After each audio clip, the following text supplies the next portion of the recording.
always say that if you really want to know yourself, or if you want anybody else to know you, in the true essence of who you are, you need to go back to your roots.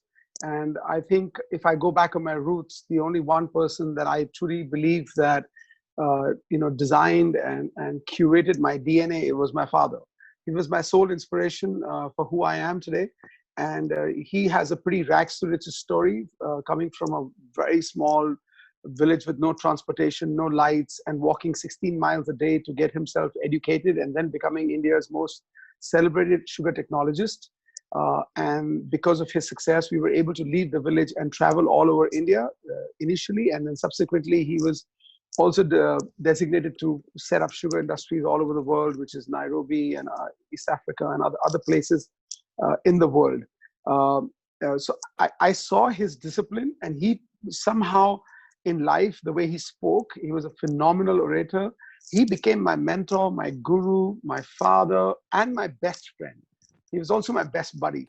And therefore, everything I feel that I have within me comes from him in many ways. But having said that, my own qualification, obviously I was not as educated as him, because I just hated education since childhood. All I wanted to do was to play cricket for my country. And in those days, I mean, cricket was not a profession. Now it is, with IPL and everything. At that time, cricket was a hobby. And so my father used to tell me, hey, you can play, but you got to go to college. And after you're playing, you got to go and get some work experience in the evening. It was like, I didn't know what to do. What was I going to do with my life? And in that journey, one thing I surely realized very early in life, that as a family, we didn't have money. And we were traveling in small cities of India, and then through to a natural calamity that took place in one of our small factories. When my father was a general manager, we were transported in trucks late at night into Mumbai. That's when I came to the city of dreams, which is our business capital and as well as the entertainment capital of India. So coming to Mumbai was completely not designed, but by default.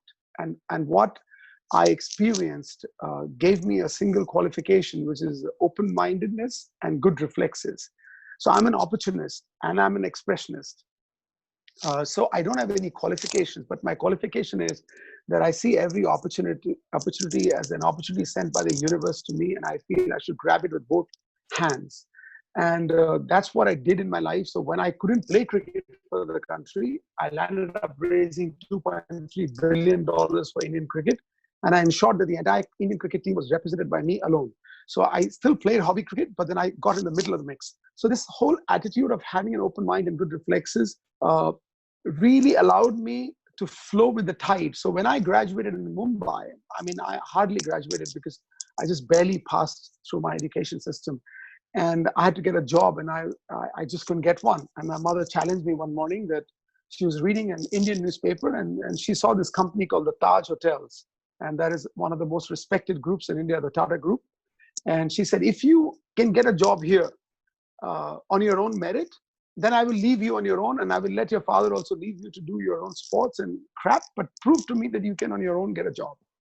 I went to the hospitality industry to get a job. It was a nightmare. There were 5,000 candidates. Only 11 were selected, and I was one of them. But I was a steward in the Taj Mahal Hotel, Mumbai, in the coffee shop. Not the Amsterdam coffee shop, but the real tea coffee shop. In India, coffee shop has a different meaning. So I was actually serving milkshakes and tea with a little bowl. And my salary was less than 30 pounds a month at that time. And at that time, I realized the value of money, the value of following your dreams, and the value of having resourceful contacts whereby you can fulfill your dreams. So that's how it actually cruised along. And then I landed up one day getting an idea with my brother, who's also in the hospitality industry at that time, working as a front office manager. He was a science graduate, I was a commerce graduate. And then we both together in 1984 started an advertising agency, a small little pop-up advertising agency. We borrowed $8,000 from my father to get an office, which we returned to him subsequently. And then from the advertising then in my journey, I was just so excited at being alive. And I was so thrilled that every day I was getting like 10 ideas. I see every sunrise in the morning. I get up at 5 o'clock. I sleep 4 hours because I feel that we must sleep when we die. We'll get very long sleep. stay awake, and you must cherish this beautiful journey called life. So I went crazy. I did 23 startups in 23 years. So every time I slept in the night and I got a dream, people call it dreams. I just call them opportunities, because I think every dream is real as long as you have self belief and self confidence in the dream. You can make those dreams come true. So every night I would dream and wake up at 5, take a paper and pen, start writing the idea, then go to the office, tell my brother, and he'll say, "You're an idiot. You make no sense, because why are we doing this? We should do what we know." And I said, "We should do what we know, but we should also do what we don't know, because who knows what's gonna be on the other side." And so those 23 startups, we became $1 billion+ company. We were the most prestigious 300 top brands in the country. We represented, huge amount of brands and celebrities. And we had 4,000 employees, 46 offices. It just suddenly, it just exploded into the real world. And for me, I sat back at a very early age. I got married at 25, and at 35, I felt I had everything that I really wanted in my life. I was done, actually. I fulfilled every possible dream. And then one day I didn't feel like going to the office, and something happened. My father told me, very interesting. I used to have early morning tea and walks with him. And he said to me that, "You know that when you don't go to work, you know what happens?" I said, "Nothing. I won't make more money, but I already have enough. So I can see the world. I want to travel. I want to play cricket in Winchester and Oxford. And I want to travel, all of England and Australia and South Africa playing cricket. And I want to have fun. I want to drink some wine and chill." He says, "No, you have 4,600 employees. Those are your employees, and they are connected to another million families. So when you don't go to work, you don't provide a livelihood to these people. It is you who is the captain of the ship. So you are fortunate enough to have the power to feed 1 million people.